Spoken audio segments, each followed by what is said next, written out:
This is Rena. She's just experienced what she calls fantastically rude customer service from a barista at Dolce Cafe, and now she's on the phone, complaining angrily to the cafe manager. The manager tells Rena, "I'm very sorry about your experience, but I can't help you if you're shouting at me like this. Please take a minute to calm down and call me back when you're ready."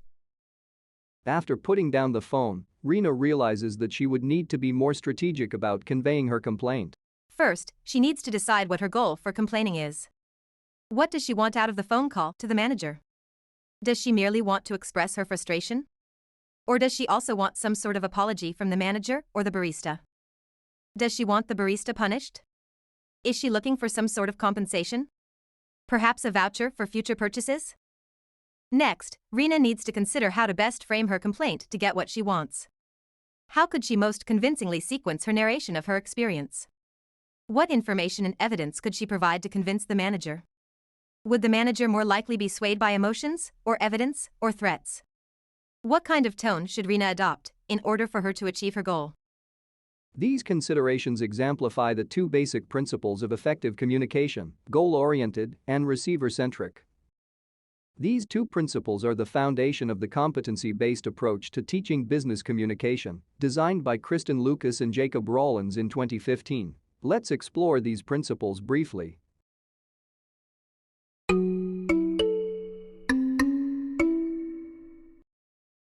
An effective communicator considers 3 layers of goals.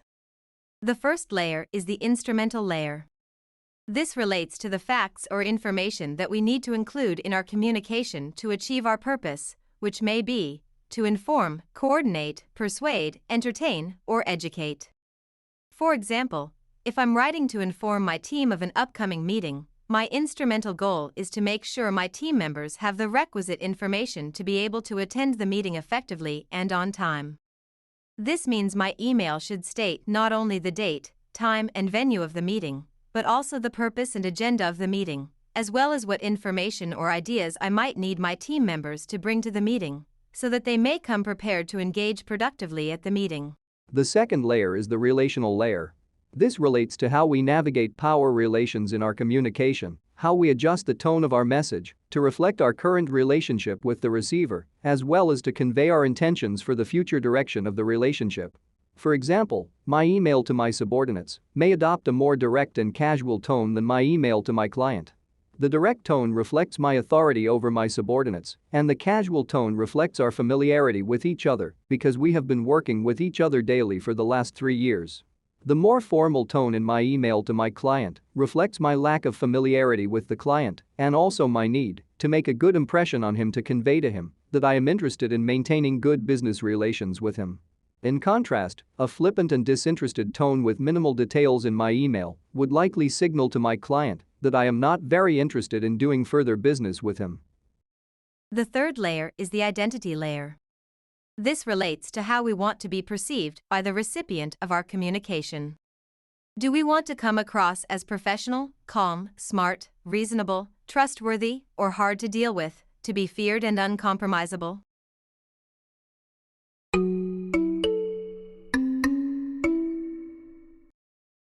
Communication is less about what we want to say, but more about what others hear and perceive.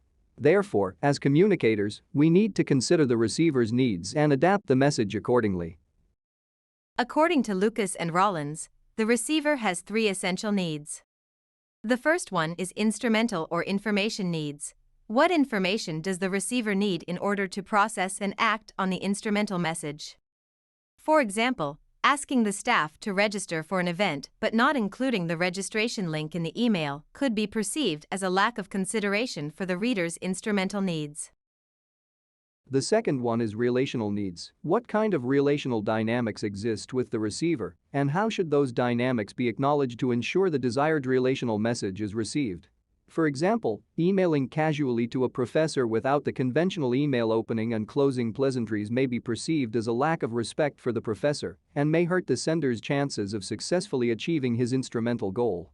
The third need is identity needs. What kinds of expectations, biases, and sensitivities does the receiver have that could influence how the sender's identity is judged? For example, laying off an employee via text is very likely to be deemed cold, insensitive, and disrespectful. But doing so in a one-to-one setting, privately and in person, with empathy and sufficient and helpful offers of support for further job search would likely make the communicator seem empathetic, caring, and supportive despite having to convey bad news. Communication that is receiver-centric anticipates and takes into consideration these receiver needs and balances them with the sender's instrumental and relational goals. So, how do we show that we are goal-oriented and receiver-centric?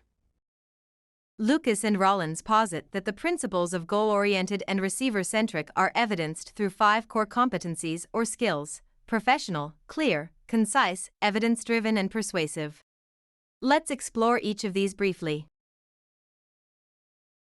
How do we exhibit professionalism?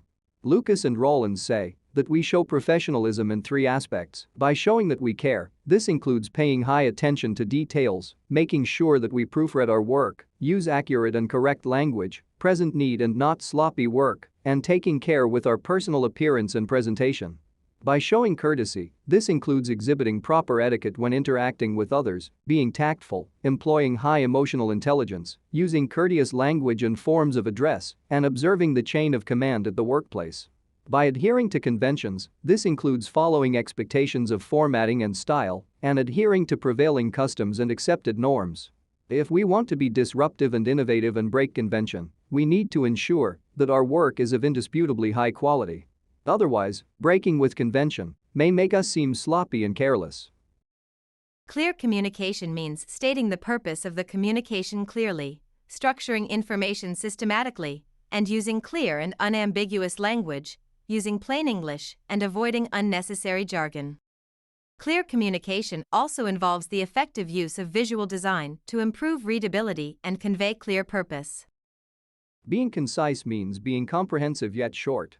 This involves judiciously selecting information that is most relevant to the receiver's needs so that the receiver's attention is directed at the key message and is not overwhelmed by too many minor details. Being concise also involves avoiding wordiness and redundancies. In workplace communication, conciseness may also be achieved by using more of the active voice rather than the passive voice. Effective communication inspires trust. To this end, it is important to ensure that all claims are supported with high-quality evidence that is relevant, influential, and collated from multiple sources. To inspire trust, such evidence should also be clearly and compellingly presented, whether it is in the form of text, table, graphic, quotation, or citation. Effective communication is persuasive. This means that it is able to influence the receiver's views or actions in order to achieve the communicator's instrumental goal. A persuasive message is professional, clear, concise, and evidence-driven. It also employs persuasive strategies, for example, ethos, logos, and pathos, or other engagement strategies, to ethically and effectively convince the receiver. In short, the 2 principles and 5 core competencies are essential to effective workplace communication.